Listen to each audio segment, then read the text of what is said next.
Então vamos lá, nessa nossa primeira experiência, elaborando uma petição inicial do zero, do absoluto zero, tá?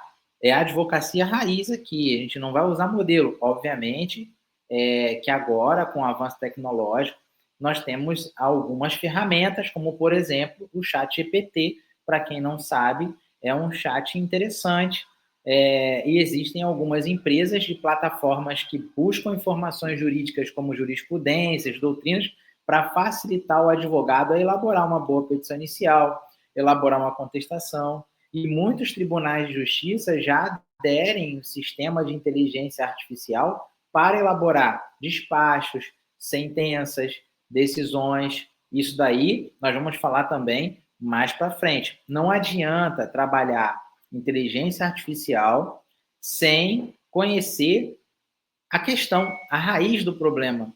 É chegar e ouvir o cliente no seu escritório e falar, olha, realmente eu posso aplicar aqui uma tese, uma estratégia que pode trazer um benefício para você. Nós não podemos garantir 100% do resultado, porque a nossa profissão é uma profissão de meio e não de fim, mas nós podemos passar uma boa estratégia para esse cliente sair satisfeito e seguro de que você realmente é um excelente profissional, um profissional experiente, tá? Então, o mesmo caso concreto que eu falei naquela apresentação, nós vamos falar agora. Caso concreto, Jorge Toledo, aposentado por tempo de contribuição, beneficiário do INSS, com 70 anos de idade, com problemas cardíacos, casado com Thelma Farias, aposentada por invalidez pelo INSS, portadora de doença grave, residem na rua Sucupira, número 10, bairro Estrela, Cidade Feliz, São Paulo. Efetuaram o pagamento da conta de energia elétrica no dia 10/10 de 2024 e tiveram sua energia elétrica cortada no dia 22/12 de 2024, com o fundamento de inadimplência da conta vencida no dia 10/10 de 2024. No dia seguinte ao corte, no caso, no dia 23/12 de 2024, o casal te procura, né, para providências judiciais. Elabore uma petição inicial, sem copiar ou aproveitar modelo. É o que a gente vai fazer aqui. Isso iremos fazer agora, com explicações de cada trecho escrito no Word, em tempo real. Então, vou descer aqui a folha. O que eu expliquei ali, eu transformei um caso concreto aqui do escritório para vocês, para trazer um pouco de exemplo prático, né, do que acontece na realidade. E aqui, no escritório, eu tenho muitos casos de corte de energia elétrica com comprovante de pagamento. Tenho também aqui informação de irregularidade no medidor. Então, eu gosto de trazer, não só para a sala de aula, quanto para cursinhos online, exemplos de direito do consumidor que são casos corriqueiros, como, por exemplo, energia elétrica, atraso de voo, extravio de bagagem, telefonia celular. São casos que acontecem, né, no dia a dia. Eu estou aqui com o Código de Processo Civil aberto, no artigo 319 do CPC. Seria interessante você abrir o código também, no artigo 319 do CPC, a gente começar a elaborar essa petição aqui do zero. No artigo 319 fala assim, a petição inicial indicará, inciso 1, o juízo a que é dirigida. Essa leitura que eu acabei de fazer no artigo 319 do CPC é a leitura do Código de Processo Civil de 2015. Muita coisa mudou do Código de Processo Civil antigo para o Código de Processo Civil novo. Antigamente, naturalmente, se fazia uma petição inicial assim, excelentíssimo, abreviando, senhor doutor juiz de direito da espacinho vara civil da comarca da capital do Tribunal de Justiça do Estado de Rondônia. É o estado que eu me encontro agora. Lógico, eu chego aqui, eu vou fazer a configuração do meu alinhamento. Geralmente eu escolho esse tipo de letra, esse tamanho aqui também, mas a norma técnica da ABNT fala que a letra tem que ser tamanho 12 Times New Roman, tá? Ou Arial. Mas eu gosto de usar essa daqui, outros advogados usam outro tipo de letra. Então eu coloquei aqui, isso se fosse antes de 2015. Hoje, os advogados, devido a essa leitura que nós fizemos, escrevem assim: ao juízo da Vara Civil da Comarca da Capital do Tribunal do Estado de Rondônia. Na prática, não vai surtir efeito de diferença alguma. Tá? Aqui no escritório eu tenho muitas petições preenchidas da maneira que eu escrevi anteriormente e tenho muitas petições preenchidas dessa maneira agora. Tem advogados aqui que gostam de escrever dessa forma, advogados que gostam de escrever da forma antiga. Eu tinha um estagiário que passou por aqui que gostava de escrever da forma antiga. Tem um ao juízo,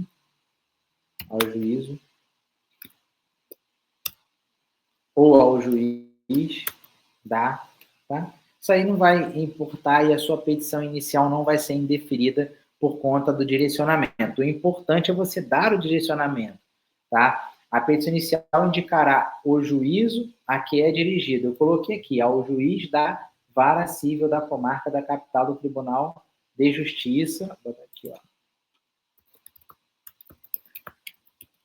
do Estado de Rondônia. Não vou colocar número de processo, porque o processo ele ainda não existe, não tem numeração. Vou deixar dessa maneira aqui, como eu poderia deixar de outra, mas eu tenho que direcionar essa petição inicial aqui. O nome do nosso cliente deixa eu buscar aqui, é o Jorge Toledo. Vou botar aqui Jorge Toledo.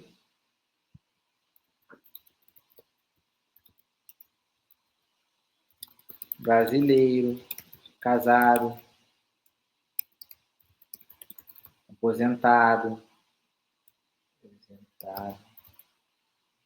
residente e domiciliado à rua. Aí eu coloco aqui endereço dele, da rua. Essa petição vai demorar um pouco, a gente está elaborando do zero, tá? Eu tenho elaboração de petição inicial assim também no canal do YouTube. Vocês podem assistir se quiserem, mas eu acredito que essa daqui, como é o curso que vocês estão fazendo, fica mais adequado para vocês prosseguirem dentro do objetivo. Rua Sucupira.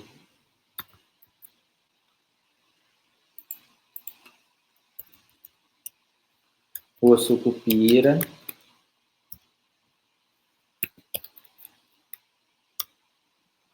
Número 10, bairro Estrela, Cidade Feliz, São Paulo. CEP. Aí eu ponho CEP, né? Não sei o CEP de São Paulo como começa, né? Pronto. Aí eu coloquei lá a qualificação. Vou ler de novo aqui o artigo 319.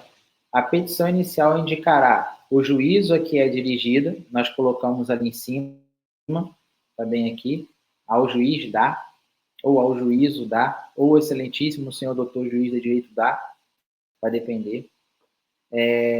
Inciso 2, nome, prenome, estado civil, existência de união estável, profissão, número de inscrição do cadastro de pessoa pessoa física, vou botar aqui brasileiro, casado, aposentado, RG, tal, CPF, inscrito no CPF tal, residência, bota aqui, endereço eletrônico, domicílio, aí falta o endereço eletrônico e o telefone.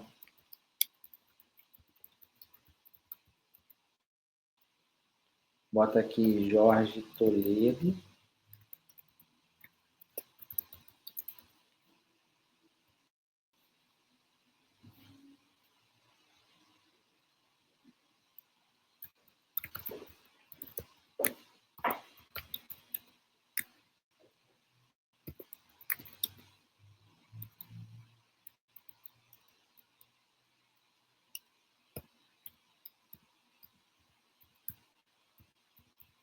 Então, botei aqui o telefone. Alguns tribunais exigem o telefone, porque se cria um grupo de WhatsApp, por exemplo, aqui em Tribunal de Justiça do Estado de Rondônia, se exige o telefone, porque as audiências de juizado especial civil são realizadas por vídeo no WhatsApp, tá? Então, botei ali. Aí, inciso 3, o fato e os fundamentos, a gente vai passar para lá depois. Primeiro, agora a gente vai fazer o esboço da petição inicial. Então, botei Jorge Toledo, brasileiro, casado, aposentado, RG, inscrito no CPF, endereço, por seu advogado abaixo assinado, ou abaixo qualificado, aí vocês podem criar a forma que vocês quiserem. Estou dando só um exemplo aqui.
Pronto. Aí aqui eu fiz um esboço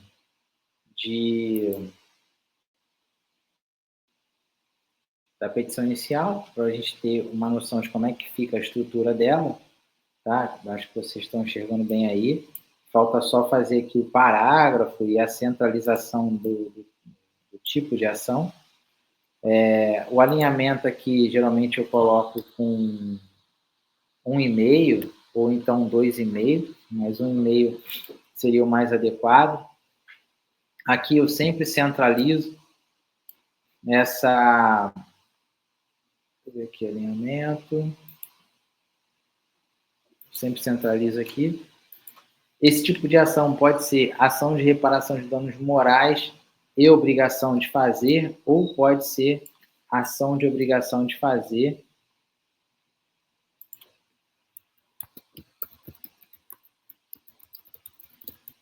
um pedido de reparação morais com pedido de tutela de urgência. Posso botar tutela de urgência. Por que eu quero a tutela de urgência aqui? Porque eu tenho um comprovante de pagamento, né, que a conta foi paga no vencimento, e aí eu junto e peço para religar a energia elétrica com urgência de 6 horas ou 4 horas. O ideal seria colocar aqui a identificação da parte em negrito e sublinhado, caixa alta, altura, parte ré, a mesma coisa, em negrito e sublinhado, caixa alta, o tipo de ação em negrito, porque aí você chama a atenção. Pronto, fechou. Agora vamos ler de novo. Já a estrutura da petição inicial já está pronta. Geralmente se coloca aqui também em negrito, ó.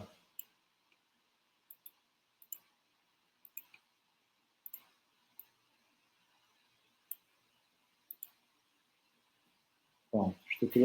Essa estrutura inicial já está pronta, está prevista no artigo 319. Vou ler aqui de novo para vocês.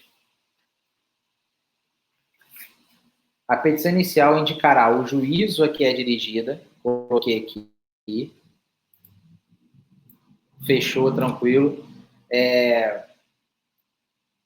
Os nomes, pré-nomes, estado civil, existência de união estável, profissão, CNPJ ou então CPF. A gente colocou aqui nome, pré-nome, estado civil, profissão, a mesma coisa com o réu, é empresa privada. E agora no inciso 3 do artigo 319 fala assim: o fato e os fundamentos jurídicos do pedido. Então, beleza, eu posso colocar aqui 2 fatos e 2 fundamentos.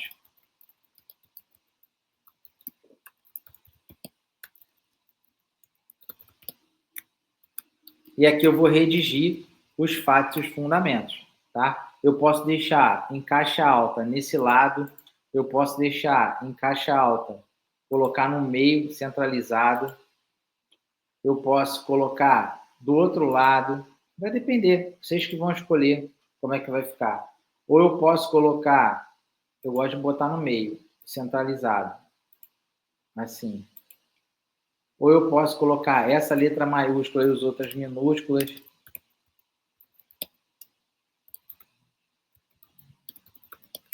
Que vocês quiserem, tá? Bota aqui 2 pontos, do jeito que vocês quiserem, mas vocês têm que identificar dos fatos e dos fundamentos.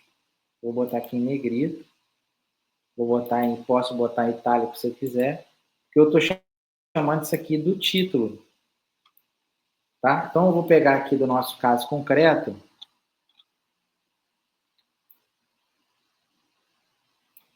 copiar e colar. Por isso que é bom fazer um termo. Quando o cliente vem, senta na sua frente e conta a história, vocês fazem um termo. E aí, desse termo, você copia e cola, depois ajusta o assunto. Pronto, eu vou já montar a petição inicial. Eu vou tirar o nome, ó, o autor.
viu?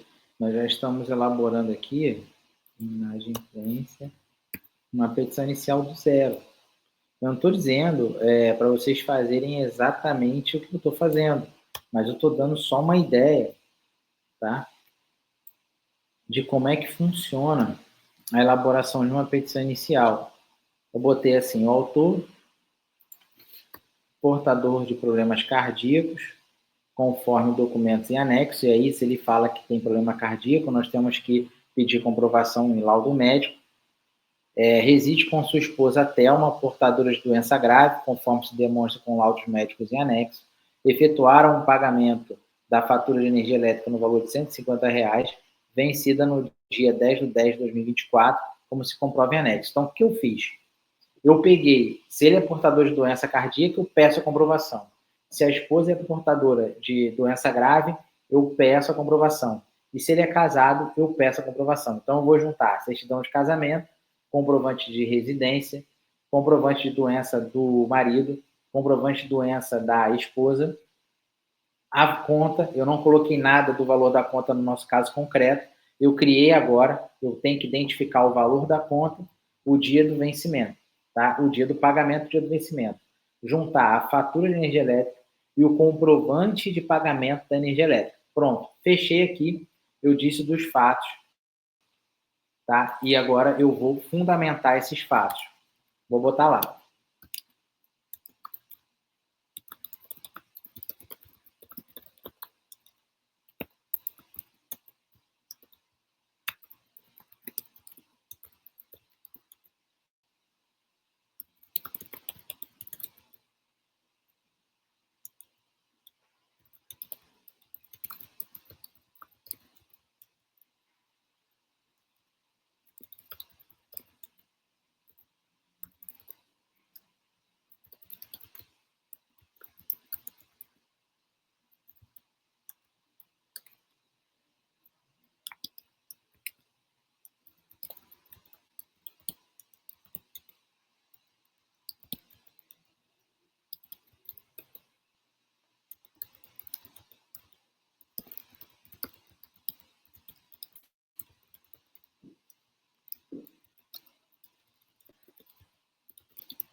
O ideal seria pegar e explorar um pouquinho o Estatuto do Idoso por aqui, citar algum artigo que fale sobre a proteção que esse idoso tem.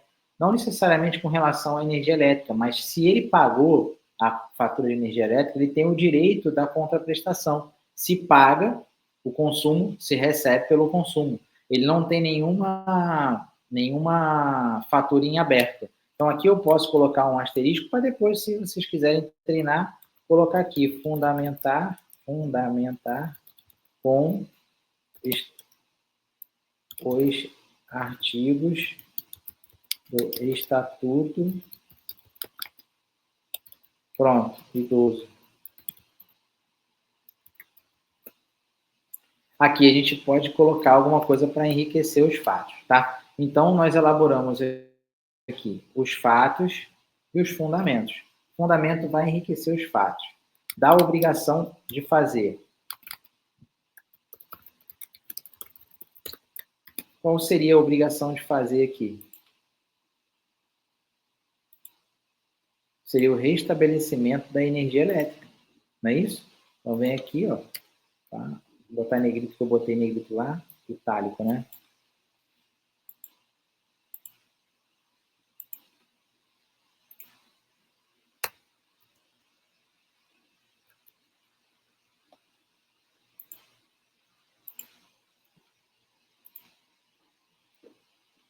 Beleza.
Pronto.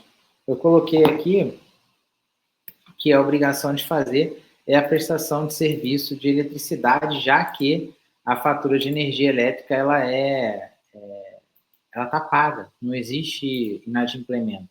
Então, a empresa RE, que é a prestadora de serviço de energia elétrica, de eletricidade, ela tem que fornecer, tá?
Pronto.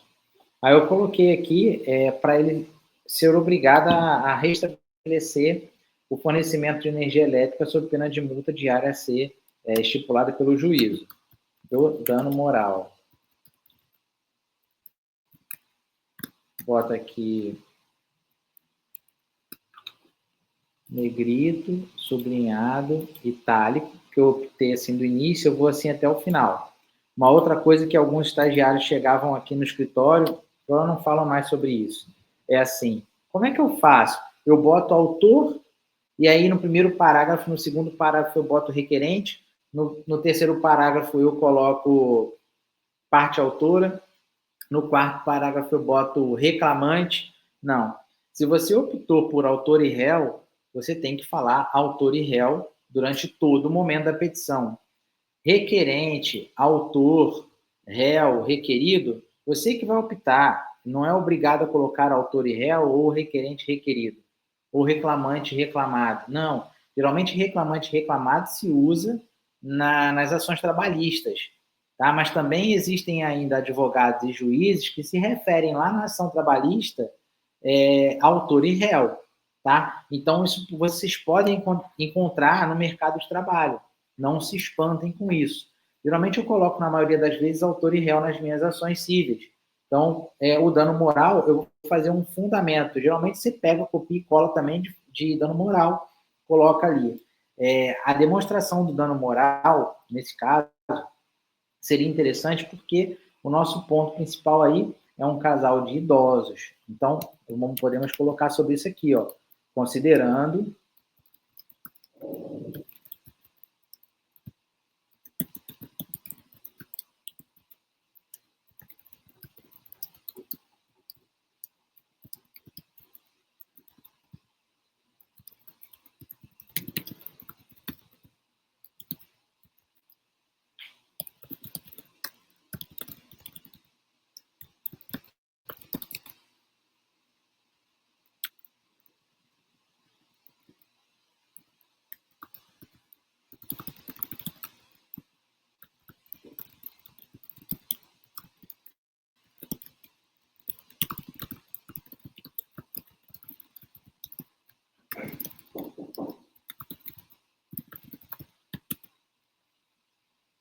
ó, sabemos que eu falo que a situação do autor ela é de constrangimento exacerbado por.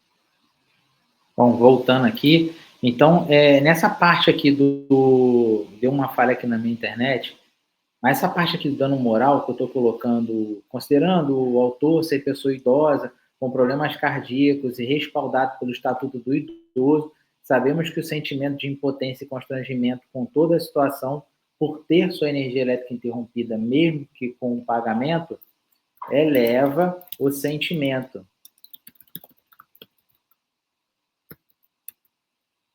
de dano moral. O dano moral ele vai ter que ser demonstrado por essa situação.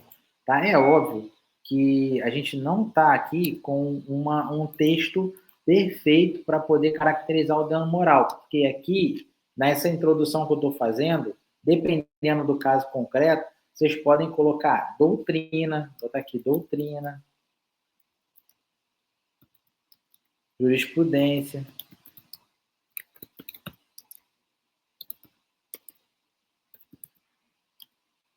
e pronto. E aí, do restante desse tópico do dano moral, tem que se falar da questão do constrangimento, por ele ser idoso, por ela ser idosa, por ele ter problemas cardíacos e ficar muito nervoso, e o risco de morte se aproximar. Então, levar essa parte sentimental para o juízo, para ele entender esse contexto de uma maneira mais gravosa, de que realmente a atitude da empresa ré pode ter causado um dano irreparável para o autor. Aí eu vou colocar aqui, tá? Pulo essa parte de doutrina e jurisprudência, que vocês podem pesquisar na internet, e coloco assim: o dano pode ser irreparável ao autor, em razão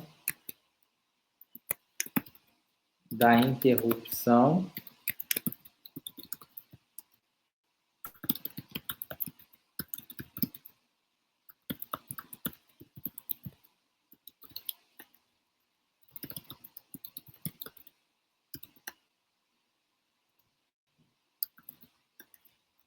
considerando ser portador de doença cardíaca.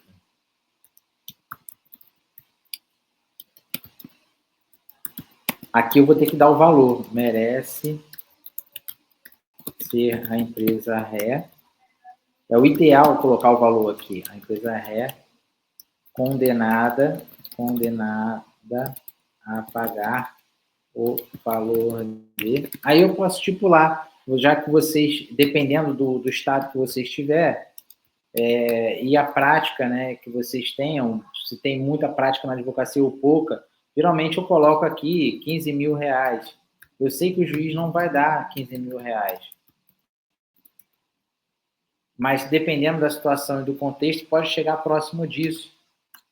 15 mil reais. Como eu tenho um corte indevido, merece ser a empresa ré condenada a pagar o valor de 15 mil reais a título de indenização por danos morais. Pronto. Como nós temos um corte indevido, a chance é muito alta de se conseguir uma tutela de urgência. Tá? Então, com base na tutela de urgência, se a empresa ré não cumprir, pode tendenciar a elevação do dano moral. Não quer dizer que uma coisa se confunda com a outra, não é isso não. Mas, às vezes, o juiz pode usar esse teto que você colocou de 15 mil reais para poder penalizar a empresa por descumprimento da decisão. Nada se comunica, mas se ele tiver alçada para condenar, ele vai condenar. Então, aqui, como eu já encerrei o tópico de indenização por obrigação de fazer, indenização por danos morais, vamos para a tutela de urgência. Para finalizar, tutela de urgência.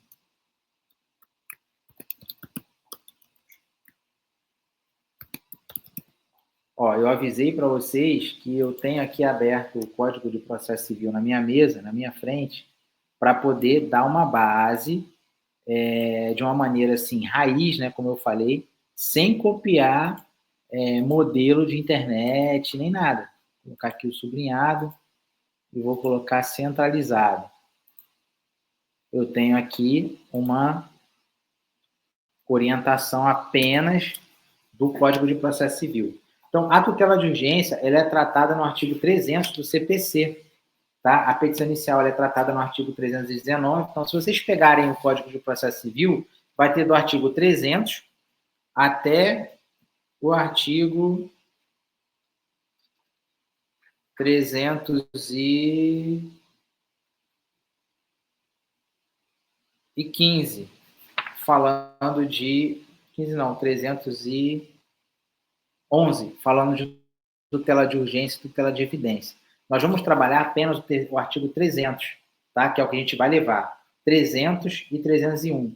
Só que para efeitos de petição inicial, basta você mencionar o 300. Não se preocupe em fundamentar mais no 301. Então, o que vai nos trazer o raciocínio da urgência? Né? O pedido tutelar de urgência não pode confundir com o pedido principal, não pode se confundir com o mérito. Aqui, se eu tenho um consumidor de energia elétrica que pagou a conta de energia elétrica, ele tem que ter a prestação de serviço. Se não tiver a prestação de serviço, a empresa prestadora de serviço está errada. Então, considerando o caso concreto de que o consumidor pagou pela prestação de serviços e teve a energia elétrica interrompida, mesmo com a conta paga,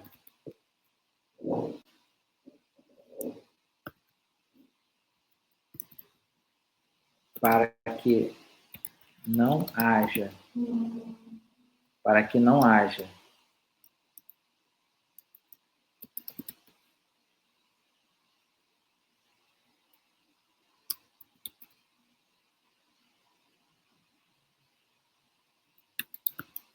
risco,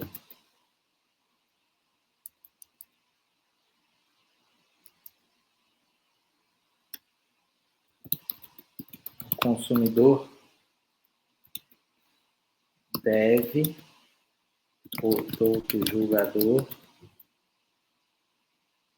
deferir a tutela de urgência para que a empresa ré, tá, falhou aqui,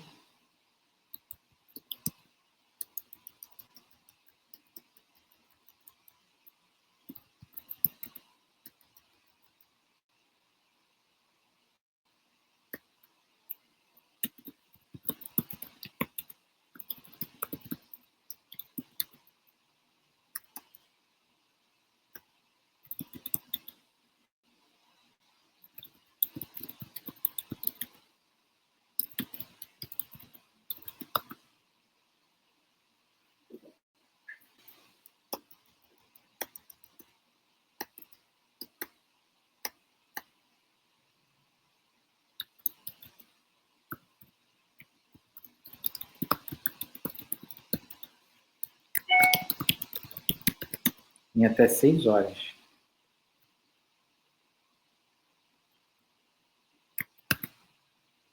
É sempre bom colocar um número e escrever por extenso, porque pode haver algum tipo de erro de interpretação ou alguma falha. Até 6 horas. Sob pena de multa, vou botar aqui,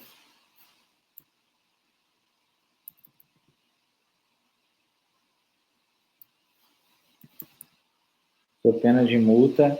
Eu geralmente coloco uma multa diária, porque às vezes a energia elétrica ela não é restabelecida e o cliente fica mais de um dia ou 2 dias sem energia elétrica, então se coloca uma multa diária, geralmente em tese de 100, 200 reais.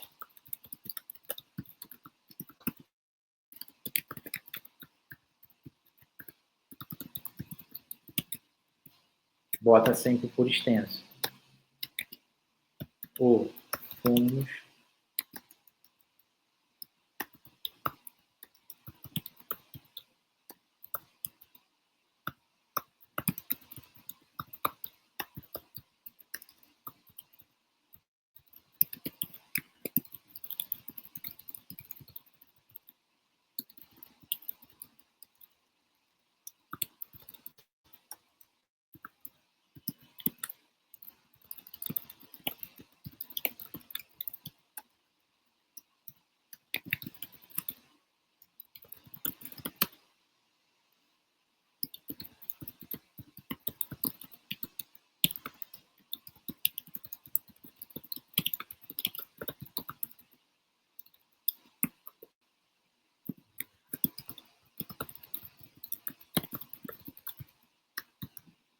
eu falo que ele é serviço essencial e falo que há a comprovação do pagamento. eu falo do fumus bonis iuris, que é o periculum, e o periculum mora, o fumus bonis iuris, que é a fumaça do bom direito. Ele tem a fumaça do bom direito, porque eu comprovo o pagamento. E eu tenho o periculum mora, porque a cada dia que passa, esse consumidor que pagou energia elétrica e não tem o serviço, ele corre risco, principalmente quando eu trato de pessoas idosas, que a esposa do autor tem que acondicionar medicamento na geladeira, e não pode, porque a energia elétrica foi interrompida. E o que devemos considerar aí é que a energia elétrica está paga, então eu tenho a prestação, eu tenho a contraprestação de serviço, e a empresa de energia elétrica não pode chegar e interromper sem prévio aviso, tá? Então, eu vou colocar aqui os requisitos do artigo 300, que é aquele que eu falei, que é a base da tutela de urgência do CPC, estão presentes no caso concreto, devendo a tutela de urgência ser deferida. Pronto. Aí agora eu venho para o pedido, para finalizar a nossa petição inicial do pedido. Eu vou centralizar. Eu já coloquei que eu preciso do restabelecimento em 6 horas, sob pena de multa diária de R$200. Eu venho encerrando a petição inicial com um pedido final. E aí eu volto aqui para o CPC, no artigo 319, onde ele fala assim: faz fundamento jurídico do pedido, beleza, a gente já fez. O pedido com suas especificações a gente vai fazer, e o valor da causa. Pronto. O restante do artigo 319 vocês vão encontrar dentro da petição inicial. Então, qual vai ser o meu primeiro pedido aqui? Eu vou pegar o primeiro pedido. Então, aqui eu peço o recebimento da presente ação. Aí eu venho o deferimento da tutela de urgência para que a ré seja obrigada a restabelecer energia elétrica do imóvel do autor em 6 horas, sob pena de multa diária de R$200.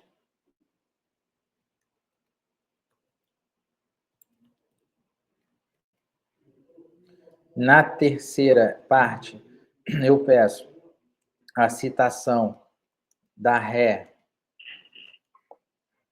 para que conteste a ação sob pena de aplicação dos efeitos da revelia, a condenação da ré na obrigação de fazer, né? Foi o primeiro pedido.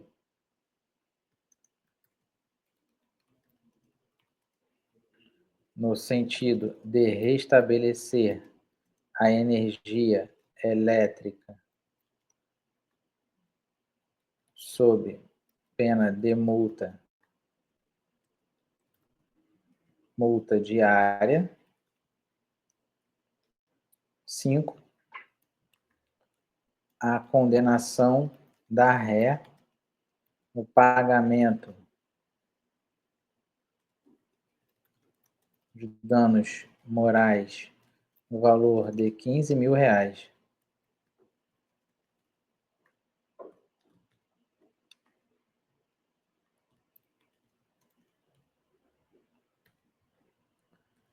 Aí eu peço aqui no final que a tutela de urgência seja convertida em definitiva, provisória, né? Tutela provisória, em definitiva. Pronto. Aí no final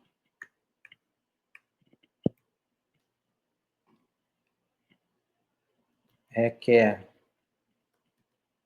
seja designada audiência de conciliação. Aí é na forma do artigo 334, se não me falha a memória. É isso aí. 334, na forma do artigo 334 do CPC. Alguns estados, quando é energia elétrica, o juiz não designa audiência de conciliação, porque a empresa já comunica ao judiciário que não tem interesse. Aí no final coloco protesta por todos os meios de provas admitidos em direito, seja depoimento pessoal, testemunhal, pericial e documental. Apesar de que testemunhal, tudo isso a gente vai trabalhar ao longo desse curso, principalmente trazendo nas questões práticas de audiência, dinâmica de audiência de conciliação, audiência de instrução e julgamento. Vamos falar de memorial, vamos falar de interrogatório, contradita de testemunha. E aqui no final, como não tem testemunha, eu vou colocar valor da causa.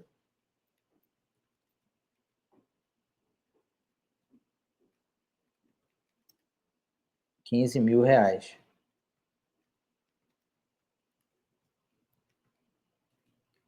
Termos em que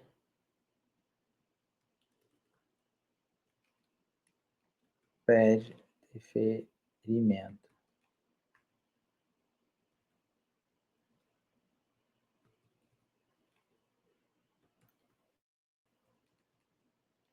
Porto Velho, que eu estou em Porto Velho agora. Dia, mês de 2000 e põe um ano. Tá certo? Aí aqui eu vou assinar como advogado, vou centralizar. A ideia aqui é centralizar essa parte final.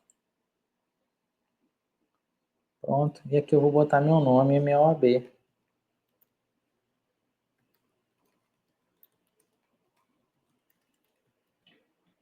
E a OAB, RO, 10464. Pronto.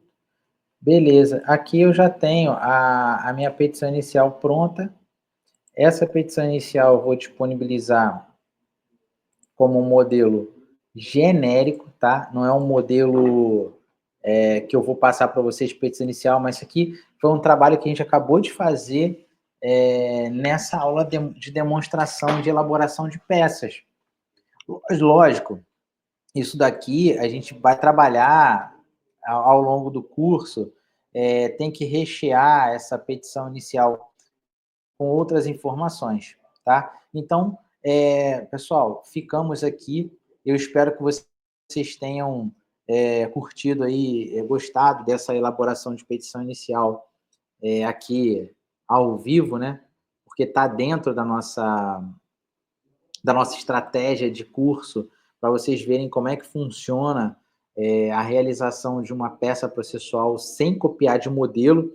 Isso daqui é um modelo que a gente acabou de criar, tá? A gente não está falando de pegar e copiar, lógico que nós vamos falar também um pouco sobre inteligência artificial.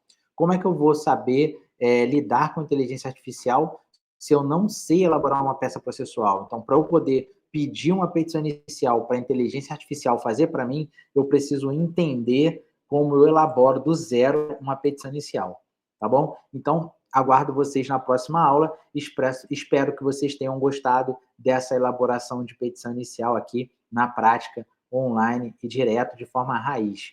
Beleza? Então, vamos lá e até a próxima.